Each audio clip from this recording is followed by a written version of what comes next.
அல்லேலூயா. சத்தமா சொல்லலாமா? அல்லேலூயா. மொத்தமா ஒரு அல்லேலூயா சொல்லுங்க.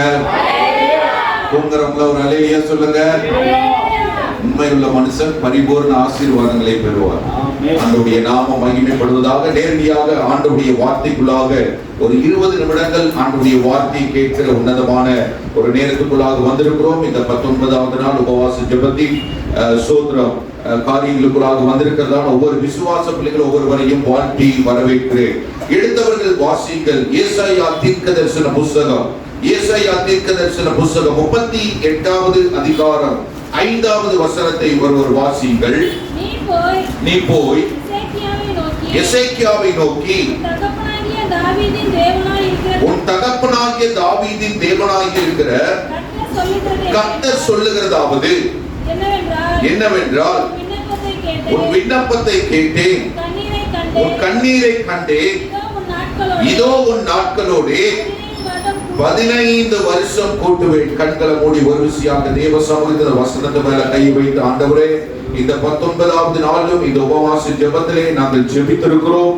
ஆண்டவரே, 19 நாட்கள் உங்க சமூகத்தில் காத்திருந்து ஜெபிக்கும்படியாக நீர் எங்களுக்கு பாராட்டின கிருபைகளுக்காக நன்றி. உங்களுடைய வசனம் சொல்லுகிறபடி பேசுகிறவன் நீங்கள் அல்ல, உங்களுக்குள் வாசம் பண்ணுகிற ஆவியானவரே, இந்த வசனத்தின் மூலமாக, இந்த வேத வாக்கியத்தின் மூலமாக நீர் எங்களுக்கு கற்றுக் கொடுக்கிற ஆண்டவரே வார்த்தைகளை கற்றுக்கொண்டு உங்க நாமத்தை மகிமைப்படுத்த கர்த்தர் கிருபை பாராட்டும். இயேசு கிறிஸ்துவின் மூலமாய் ஜெபிக்கிறோம் நல்ல பிதாவே, ஆமென். ஆண்டவருடைய நாமம் மகிமைப்படுவதாக. இங்கே ஏசாயா 38வது அதிகாரம் 1வது வசனத்திலிருந்து கடைசி வசனம் வரைக்கும் நாம் வாசிக்கும் போது எசேக்கியா ராஜா என்கிற ஒரு மனிதனை குறித்து இந்த அதிகாரங்களே நாம் வாசிக்க முடியும். இந்த எசேக்கியா ராஜா அவர் எப்படிப்பட்டவர் என்று சொல்லி வேதாகமம் நமக்கு தெளிவாக சொல்லுகிறது. ஆனால் இந்த 18 நாட்கள் தேவ சமூகத்திலே ரெகோபோத் அல்லேலூயா சோத்ரம் சபையாராக இணைந்து தேவ சமூகத்திலே நீங்கள் ஜெபித்திருக்கிறீர்கள். அது மாத்திரமல்ல, இந்த ரெகோபோத் பவர் மினிஸ்ட்ரி மூலமாக கூகுள் மீட்ல இணைந்திருக்கிற ஒவ்வொரு விசுவாச பிள்ளைகளும் தேவ பிள்ளைகளும் அதிகாலையிலே ராத்திரி நேரத்திலே தனிப்பட்ட ஜெப நேரத்திலே ஜெபிக்கிற ஜெபங்களுக்கெல்லாம் ஆண்டவர் இன்றைக்கு உங்களுக்கு வாக்குத்தத்தமாக ஒரு வார்த்தையை கர்த்தர் சொல்லுகிறார். உன் விண்ணப்பத்தை கேட்டேன், உன் கண்ணீரை கண்டேன். எத்தனை பேர் ஆமென் சொல்றீங்க? அல்லேலூயா. கண்ணீர் வடித்து ஜெபித்திருக்கலாம், மறைமுகமாக ஜெபித்திருக்கலாம், அந்தரங்கத்திலே ஜெபித்திருக்கலாம், முழங்கால் படியிட்டு ஜெபித்திருக்கலாம், உபவாசம் பண்ணி ஜெபித்திருக்கலாம், காத்திருந்து ஜெபித்திருக்கலாம். ஆண்டவர் உங்களுக்கு இன்றைக்கு கொடுக்கிற வாக்குத்தத்த வார்த்தை, ஆண்டவர் பிரத்யட்சமாய் உங்களுக்கு பேசுகிறார். அவர் விண்ணப்பத்தை கேட்கிற ஆண்டவர். கைகளை உயர்த்தி. இந்த எசேக்கியா ராஜா குறித்து வேதம் தெளிவாக சொல்லுகிறது. அவர் எப்படியெல்லாம் ஜெபமணினார் என்று சொல்லி வேதம் சொல்லுகிறதுக்கு முன்பாக அவருக்கு இருந்த சில பிரச்சனைகளை 1வது வசனத்திலே நாம் வாசிக்க கேட்க போகிறோம். 38வது அதிகாரம் 1வது வசனம். அந்த நாட்களிலே எசேக்கியா வியாதிப்பட்டு மரணத்துக்கு ஏதுவாய் இருந்தார். போதுமானது. இந்த இடத்துல வாசிக்கிறோம். முதலாவது ஏசாயா அவர் வந்து எசேக்கியாவை பார்த்து சொல்லுகிறார், அவன் மரணத்துக்கு ஏதுவாய் இருந்தார். இரண்டாவதாக அவனை குறித்து சொல்லப்பட்டிருக்கிறது, நீ உமது வீட்டு காரியத்தை ஒழுங்குபடுத்தும். இந்த அதிகாரத்தை எழுதுகிற சூழ்நிலையிலே, இந்த சம்பவம் நடக்கிற சூழ்நிலையிலே எசேக்கியா ராஜாவுக்கு பிள்ளை இல்லாத ஒரு சூழ்நிலை இருந்தது. அதுக்கு பிறகு நல்ல பிள்ளைகளை அந்த எசேக்கியா ராஜா அவர் பெற்றெடுத்தார். மூன்றாவதாக சொல்லுகிறார், அல்லேலூயா, நீர் மரித்து போவீர். வேதம் சொல்லுகிறது, நீர் மரித்து 3 காரியங்களை வேதம் தெளிவாக சொல்லுகிறது. பாருங்க, நல்லா ஜெபிக்கிற ஒரு மனிதன் தான், ஆண்டவருடைய வார்த்தைகளை கேட்கிற மனிதன் தான். இன்னும் 2 ராஜாக்களின் புத்தகம் 18வது அதிகாரத்திலே நீங்கள் திருப்பிக் கொள்ளும் போது இந்த எசேக்கியா ராஜா அவன் எப்படிப்பட்டவனாய் இருந்தான் என்று சொன்னால், அவன் 5வது வசனம், 6வது வசனம், 7வது வசனத்தை நீங்கள் வீடுகளில் சென்று வாசித்து பாருங்கள். அவன் கர்த்தர் மேல் வைத்த நம்பிக்கையிலே அவனுக்கு பின்னும் அவனுக்கு முன்னும் அவனை போல ஒருவனும் இருந்ததே இல்லையா? அல்லேலூயா. இரண்டாவதாக வாசிக்கிறோம், அவன் கர்த்தரை விட்டு பின்வாங்காமல், அல்லேலூயா, ஸ்தோத்திரம், அவரையே சார்ந்திருந்து கர்த்தர் மோசேக்கு கற்பித்த அவருடைய கற்பனைகளை கை கொண்டு நடந்தார். ஹல்லேலூயா. இது எசேக்கியா ராஜாவுடைய குணநலங்கள். அது மாத்திரமல்ல, 7வது வசனம் சொல்லப்பட்டிருக்கிறது, அவரையே சார்ந்திருந்ததனால, அவரையே ஹல்லேலூயா பின்பற்றியதனால வேதம் கொடுக்கிற ஆசீர்வாதம், கர்த்தர் அவனோடு இருந்தார். அல்லேலூயா, அல்லேலூயா. இன்றைக்கு உங்கள் வாழ்க்கையில பிரச்சனைகள் வரும்போது, இன்னைக்கு உங்கள் வாழ்க்கையில போராட்டங்கள் வரும்போது, அவரையே சார்ந்திருக்க கர்த்தர் நமக்கு கிருபை தருவாராக. அல்லேலூயா. வேதம் சொல்லுகிறது, ஹல்லேலூயா, இந்த எசேக்கியா ராஜாவை குறித்து வேதம் இன்னொரு காரியத்தை சொல்லுகிறது, அவன் தேவனுடைய ஆலயத்தை சுத்திகரிக்கிறவனாக இருந்தார். அது மாத்திரமல்ல, தேவனுடைய ஆலயத்தை அவன் பரிசுத்தப்படுத்த இருந்தார், பஸ்காவை ஆசரிக்கிறவனாக இருந்தார், தேவனுடைய ஆலயத்தில் முறையான ஆராதனை அவன் ஒழுங்குபடுத்தினார். அது மாத்திரமல்ல, 5வதாக கர்த்தருக்கு பிரியமாக நடந்து கொண்டான். அல்லேலூயா, ஸ்தோத்திரம். இப்படிப்பட்ட ஒரு மனிதன் எசேக்கியா கர்த்தருக்கு இருக்கிற குடும்பத்தை ஒழுங்குபடுத்தும் என்று சொல்லி ஒரு தீர்க்கதரிசி நம்மை பார்த்து சொல்லிவிட்டாரே என்று சொல்லி அவர் அலைந்து திரியவில்லை. இன்னைக்கு நம்மளா இருந்தா என்ன செஞ்சிருப்போம்? ஒரு தீர்க்கதரிசி நம்மளை பார்த்து சொல்றாரு, நீ உனக்கு 9வது மாசம் 7ஆம் தேதியில அல்லேலூயா சோதர 12 மணிக்கு நீ மரித்து போவீர்னா, இன்னைக்கு நம்ம உலக அதிசயத்தை எல்லாம் போய் பார்த்துட்டு வந்துருவோம். ஏன் அப்படின்னா, நம்ம இந்த உலகத்தை விட்டு போக போறோமேன்னு சொல்லி. ஆனால் எசேக்கியா ராஜா அப்படி செய்யவில்லை. நண்பர்களை தேடி போகவில்லை, தன்னுடைய தகப்பன் தாயை தேடி போகவில்லை, தன்னுடைய சகோதரனை தேடி போகவில்லை, அல்லது ராஜாவை தேடி போகவில்லை. அவர் ஒரு ராஜாவாய் இருந்தாலும் பரலோக ராஜாவுக்கு நேராக தன் கண்களை ஏறெடுத்தான். எத்தனை பேர் ஆமென் சொல்றீங்க?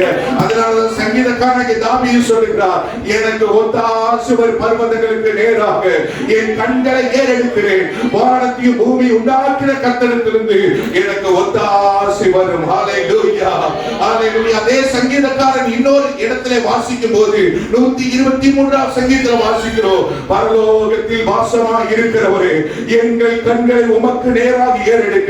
இதோ வேலைக்காரனுடைய கண்கள் எஜமானின் கையை நோக்கி இருக்குமா போலவோ, வேலைக்காரியின் கைகள் எஜமானின் கையை நோக்கி இருக்குமா போலவோ, எங்களுக்கு இரக்கம் செய்கிற வரைக்கும் எங்கள் கண்கள் உண்மையே நோக்கி கொண்டிருக்கிறது. எத்தனை பேர் ஆமென் சொல்றீங்க?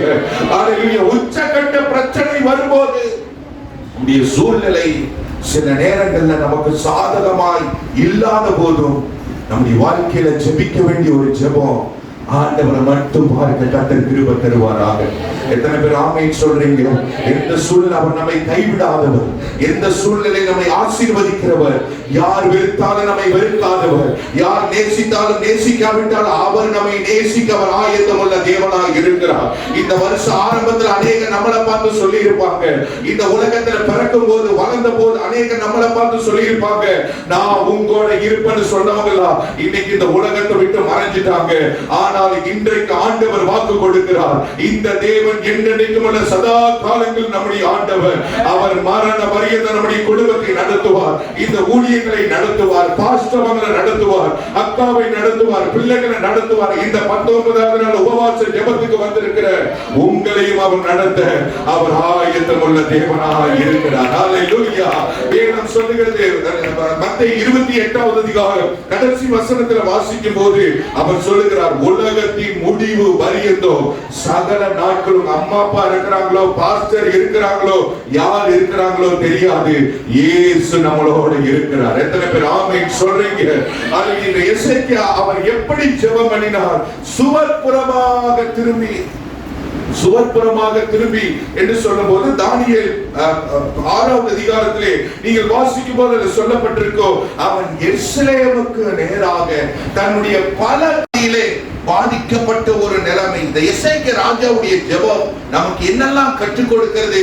உச்சகட்ட பிரச்சனையிலே, பெரிய இடர்பாடுகள் வரும்போது, பெரிய போராட்டங்கள் வரும்போது, பெரிய ஆசீர்வாத குலைச்சல் நம்முடைய வாழ்க்கையிலே வரும்போது நாம் எப்படி ஜெபம் பண்ண வேண்டும் என்கிறதை இந்த எசேக்கியா நமக்கு கற்றுக் கொடுக்கிறார். எத்தனை பேர் ஆமென் சொல்றீங்க? ஹல்லேலூயா. சோதரம் வியாதி வரும்போது எப்படி ஜெபம் பண்ண வேண்டும், வறுமை வரும்போது எப்படி ஜெபம் பண்ண வேண்டும், மரண பயங்கள் வரும்போது எப்படி ஜெபம் பண்ண வேண்டும், தன்னுடைய பிள்ளைகள் ஞானத்தில் குறைவாய் இருக்கும்போது எப்படி ஜெபம் பண்ண வேண்டும், சபையிலே ஆத்துமாக்கள் வராத போது எப்படி நான் ஜெபிக்க வேண்டும். ஹல்லேலூயா. குடும்பங்களிலே சந்ததியான சாபங்கள் தொடரும் போது எப்படி ஜெபம் பண்ண வேண்டும். அது மாத்திரமல்ல, திருமணம் முடிந்து பல வருடங்கள் ஆகியும் குழந்தை பாக்கியம் இல்லாத போது எப்படி ஜெபம் பண்ண வேண்டும். ஒதுக்கப்படுகிற சூழ்நிலையிலே எப்படி ஜெபம் பண்ண வேண்டும். வேலை ஸ்தலங்களில் சில பிரச்சனைகள் வரும்போது, போராட்டங்கள் வரும்போது எப்படி ஜெபம் பண்ண வேண்டும். இந்த எசேக்கியா ராஜா தன்னுடைய வாழ்க்கையில வியாதிகள் வந்த உடனே அவர் எப்படி ஜெபம் பண்ணினார் என்று சொல்லிதான் இந்த இடத்துல வேதம் சொல்லுகிறது. ஹல்லேலூயா, ஹல்லேலூயா. இந்த 19வது நாள்ல நம்ம வந்திருக்கிறோம். இன்றைக்கு நான் உங்களை பார்த்து மரித்து போவீங்கன்னு சொன்னா எப்படி இருக்கும் உங்களுக்கு? ஹல்லேலூயா. சோதரம் முடிஞ்ச உடனே பாஸ்டர் பார்த்து, பாஸ்டர் இந்த கண்ணாடி போட்ட வளர்த்தியான பாஸ்டர் எண்ணி படிக்கட்ட கூட என்ன பண்ணக்கூடாது, மிதிக்க கூடாது. பாத்துக்கங்க, போட்டோ கூட சில நேரத்துல ஒட்டி வச்சிருவாங்க, காணாமல் போனவள் அப்படிங்கிற மாதிரி. இந்த பாஸ்டர் மட்டும் 11 பாஸ்டர்ஸ் வரட்டும் ஆர்பிஎம் டிவில இருந்து, ஆனா இந்த பாஸ்டர் மட்டும் என்ன பண்ணக்கூடாது, வரக்கூடாது. ஹல்லேலூயா. சோத்ரம் நம்மளா இருந்தா அப்படிதான் சொல்லியிருப்பானா இந்த எசேக்கியாவை குறித்து. ஹல்லேலூயா. உச்சக்கட்ட பிரச்சனையில் அவர் எப்படி ஜெபம் பண்ணினார் என்று சொல்லி 2வது வசனம் 3வது வசனத்தை வாசியுங்கள். அப்பொழுது எசேக்கியா தன் முகத்தை சுவர்புறமாக திருப்பிக் கொண்டு கர்த்தரை நோக்கி, ஆ கர்த்தாவே, நான் உமக்கு முன்பாக உண்மையும் மன உத்தமமாய் நடந்து உமது பார்வைக்கு வாசிக்கும் போது அது சோதரம் எப்படி ஜெபம் பண்றாரு. நமட்டை போலும் தகைவான் குருவியை போலும் கூவினே. இந்த கூவுதலுக்கெல்லாம், இந்த ஜெபத்துக்கெல்லாம் பதில் தாங்க. அந்த ஏசாயா அந்த முற்றத்துக்கு போறதுக்கு முன்னாடி மீண்டும் ஒரு வார்த்தை வருகிறது. நீ போ, எசேக்கியாவை பார்த்து சொல்லு, உன் விண்ணப்பத்தை கேட்டு உன் கண்ணீரை கண்டேன். ஹல்லேலூயா. சோதரே, எத்தனை மனுஷர்கள் முன்பாக நீங்க அவமானப்பட்டீங்களோ, கர்த்தர் இன்றைக்கு சொல்றாரு, அவங்களுக்கு முன்பதாக கர்த்தர் உங்க தலையை உயர்த்த அவர் ஆயத்தம் உள்ள தேவனாக இருக்கிறார். ஹல்லேலூயா. இந்த உபவாச ஜெபத்துல கர்த்தர் இந்த சபைக்கு தீர்க்க தரிசனமா சொல்றாரு, மெயினான இடங்கள்ல சிறப்பான ஒரு இடங்களை கர்த்தர் இந்த சபைக்கு ஆயத்தப்படுத்தி வைத்திருக்கிறார். ஹல்லேலூயா. அதனாலதான் சபையினுடைய பெயர் ரெகோபோத். ஹல்லேலூயா. ரெகோபோத் என்று சொன்னால், ஹல்லேலூயா, சோதரது திறக்கப்பட்ட ஒரு இடம், விசாலத்தை கர்த்தர் உண்டு பண்ணுவாரா. குறுகிய ஜனங்களை பார்க்க முடியும், அந்நிய கண்கள் அல்ல, சொந்த கண்கள் காணும்படி கர்த்தர் செய்வார். எத்தனை பேர் ஆமென் சொல்றீங்க? இது ஒரு ஆரம்பம் அற்பமாய் இருக்கலாம், முடிவு சம்பூர்ணமாய் விளங்கும். எத்தனை பேர் ஆமென் சொல்றீங்க? ஒரு ஜெப மாடல் மாறணும். இன்னைக்கு அநேக நேரங்கள்ல ஹல்லேலூயா நம்மை தாழ்த்தி ஜெபம் பண்ண ஆவியானவர் கிருபை தருவாரா? எத்தனை பேர் ஆமென் சொல்றீங்க?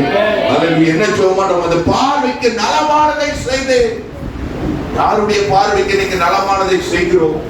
மனிதன் விரும்புகிறபடி, மனிதன் பார்க்கிறபடி. அதனாலதான் சாமுவேலை பார்த்து ஆண்டவர் சொல்றாரு, நான் மனுஷன் பார்க்கிறபடி உன்னை என்ன பண்ணல, பார்க்கல. மனுஷ முகத்தை பார்ப்பான், கர்த்தர் இருதயத்தை பார்க்கிறவர். அல்லேலூயா. சொல்றாரு, அல்லேலூயா, உமது பார்வைக்கு நலமானதை செய்து. சங்கீதக்காரன் தாவீது இப்படியாக சொல்லுகிறார், மனுஷனை நம்புவதை பார்க்கிறோம், கர்த்தர் பேரில் பற்றுதலாய் இருப்பதே நலம். ஹல்லேலூயா. சோதரம் கலாத்தியர் 1:10 வாசிக்கும் போது சொல்லப்பட்டிருக்கிறது, நான் மனுஷனையா தேவனையா யாரை பிரியப்படுத்த பார்க்கிறேன்? நான் இன்னும் மனுஷனை பிரியப்படுத்துகிறவனாக இருந்தால் கிறிஸ்துவின் ஊழியக்காரன் அல்ல. ஹல்லேலூயா. பவுல் சொல்லுகிறார், நம்முடைய வாழ்க்கையில மனுஷனை பிரியப்படுத்த கூடாது, நம்மை படைத்தவர் பிரியப்படுத்தணும். எத்தனை பேர் ஆமென் சொல்றீங்க? மனுஷன் இன்னைக்கு ஒண்ணு பேசுவான், நாளைக்கு ஒண்ணு பேசுவான். ஆண்டவர் என்றைக்கு வாக்கு மாறாதவர். ஹல்லேலூயா. அவர் சொன்னதை செய்கிறவர். வேதம் சொல்லுகிறது, நான் உனக்கு சொன்னதை செய்யும் உன்னை கைவிடுவது இல்லை. ஹல்லேலூயா. நடக்கிற வாக்கு நலமானதை செய்து என்பதை நினைத்தருளும் என்று சொல்லி அவர் எப்படி ஜெபம் பண்றாருன்னா, விண்ணப்பம் பண்ணி. ஹல்லேலூயா. விண்ணப்பம் பண்ணி எசேக்கியா மிகவும் அழுதான். எப்படி விண்ணப்பம் பண்ணுகிறார்? 38வது அதிகாரத்தில் ஹல்லேலூயா 14வது வசனத்தை வாசியுங்கள். நமட்டை போலும் தகைவிலான் குருவியை போலும் கூவினே, புறாவை போல் புலம்பினேன். போதும், இந்த இடத்துல வாசிக்கிறோம், நமட்டை போலும். எப்படி எல்லாம் ஜோமனா, நமட்டை போலும், தகைவிலான் குருவியை போலும். சோதரம். சில சபைகளுக்கு போகும்போது அவங்க ஜோம் பண்ணுவாங்க, அப்படியே கூவி கூவி ஜோம் பண்ணுவாங்க. எசேக்கியா அவர் எப்படி ஜோம் பண்ணி இருக்கிறார்? ஒரு ஊழியக்காரர் அல்லேலூயா சோதரன் இந்த வசனத்துக்கு அவர் அல்லேலூயா சோதரம் அர்த்தம் கொடுத்தார். எப்படி எல்லாம் ஜோம் பண்ணாரா? அப்படியே தேம்பி அழுது ஜோம் பண்ணார். அப்படியே அந்த பாரம், மனபாரம், நம்முடைய பிள்ளைகள் ஒரு வியாதியில பாதிக்கப்பட்டிருந்தா எப்படி நம்ம ஜோம் பண்ணுவோம் அப்படிங்கறத அந்த எசேக்கியா அவர் ஜோம் பண்ணார். நமட்டை போல கூவி கூவி ஜெபித்திருக்கிறார். அப்ப அவருடைய வாழ்க்கையில எப்படிப்பட்ட பேரிடர்பாடுகள் பாருங்க, உச்சக்கட்ட பிரச்சனை. அல்லேலூயா, அதை விவரிக்க முடியாது.